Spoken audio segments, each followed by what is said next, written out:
Morning and very warm welcome to my dear student. Today we are going to start our new lesson 4.4 of class 5, and the name of the lesson is our social norms. So relating to this lesson, I have written here some word meaning which makes you more clear about this lesson, or which helps you to understand this lesson more clearly. So the word meaning are traditional. Traditional means paramparagat.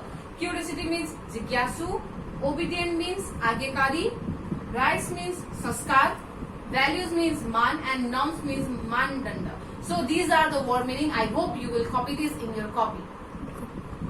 Okay, so this lesson 4.4 of class 5, our social norms, is basically related on the dialogue or the conversation. So first, conversation or the dialogue means when two or more than two person discuss on some particular topic, and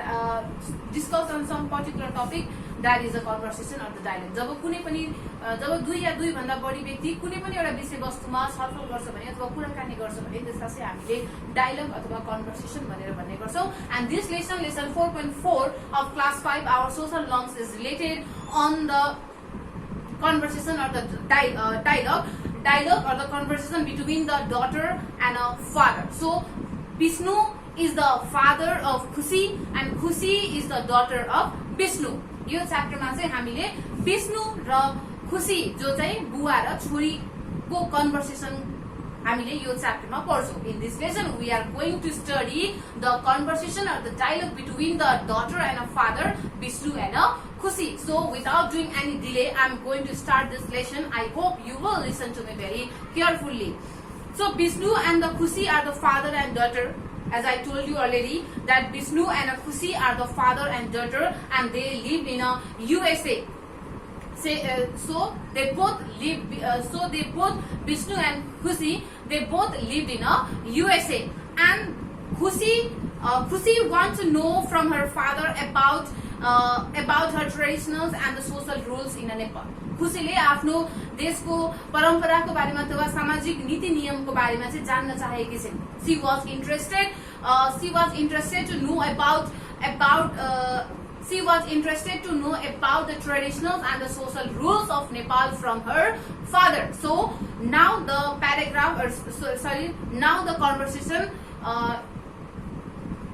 conversation is going to start. Khushi, excuse me father, I didn't know much about our country Nepal and the traditional social rules there. Khushile bhन्छ, excuse me father, I didn't know anything about my country. I didn't know anything about our country and the traditionals and the social rules of there.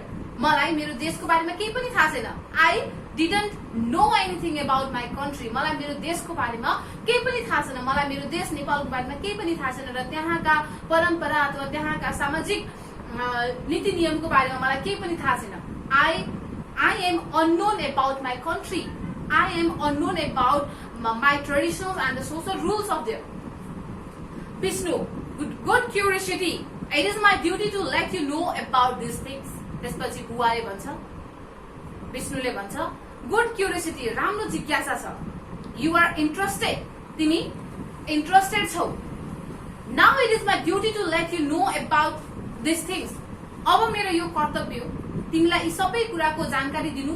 That is my duty, that is my कर्तव्य. तिमीलाई सबै नेपालको बारेमा सबै कुराहरू, सबै नेपालको बारेमा अथवा नेपालको परम्परा अथवा नेपालको सामाजिक नीति नियमको बारेमा तिमीलाई सबै जानकारी दिनु मेरो कर्तव्य हो. It is my duty to let you know about it is my duty to let you know about the traditionals and the social values or the norms of country of Nepal. So our country Nepal is very different from the place where we live. जुन ठाउँमा हामी अहिले बसिरहेको छौं यो ठाउँ भन्दा हाम्रो देश नेपाल एकदमै फरक छ. The place where we live is totally different from our country Nepal. जहाँ हामी बसिरहेको छौं यो ठाउँबाट हाम्रो देश नेपाल बिल्कुलै फरक छ, बिल्कुलै अपोजिट छ. Our country Nepal is different from the place where we live. In our country we have our own social rules to be followed. In our country, we have our own social rules to be followed. है हाम्रो देश नेपालमा हाम्रा आफ्नै छुट्टै सामाजिक नीति नियमहरू छ that we must follow. जुन नीति नियमलाई हामीले फलो गर्नुपर्छ, मान्नुपर्छ. In our country, there are our own social rules that we must follow. For example, parents, teachers, and the guests are respected as a god.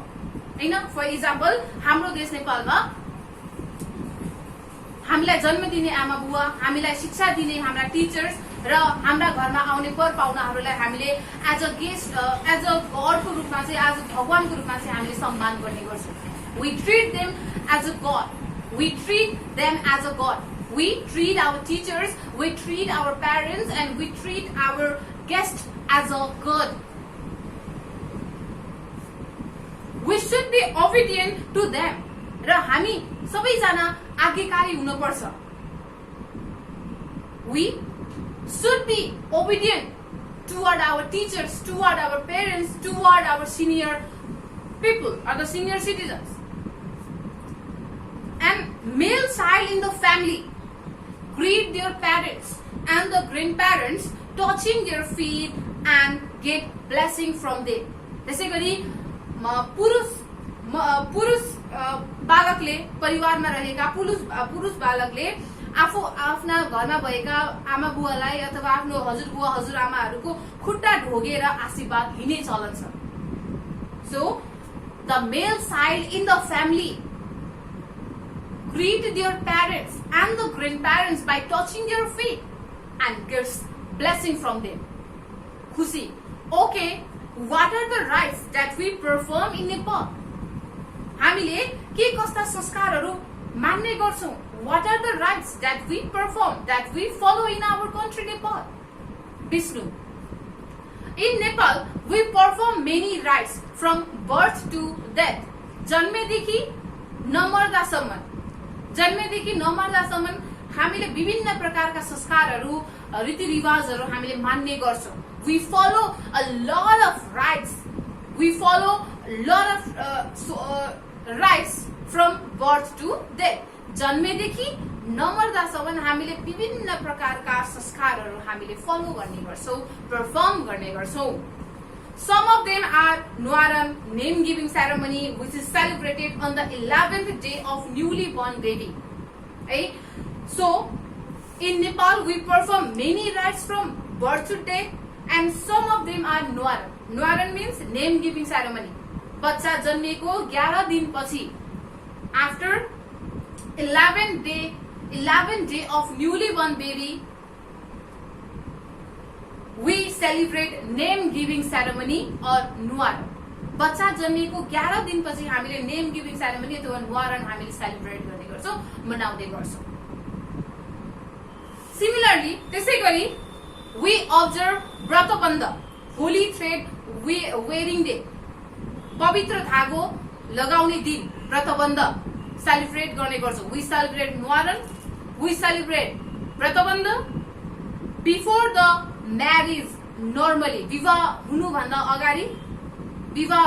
अगाडि पवित्र धागो लगाउने जुन प्रथा छ, चलन छ, संस्कार छ, त्यसलाई चाहिँ हामीले व्रतबन्ध भनेर भन्ने गर्छौं. Only the male child in the family has this ceremony. र परिवारको पुरुष बालकले मात्र यो सेरेमनी अथवा यो सेरेमनी चाहिँ सेलिब्रेट गर्ने गर्छ अथवा मनाउने गर्छ. फिमेल चाइल्डले चाहिँ यो सेलिब्रेट गर्दैन. During this time, we invited our relatives, friends, and the guests.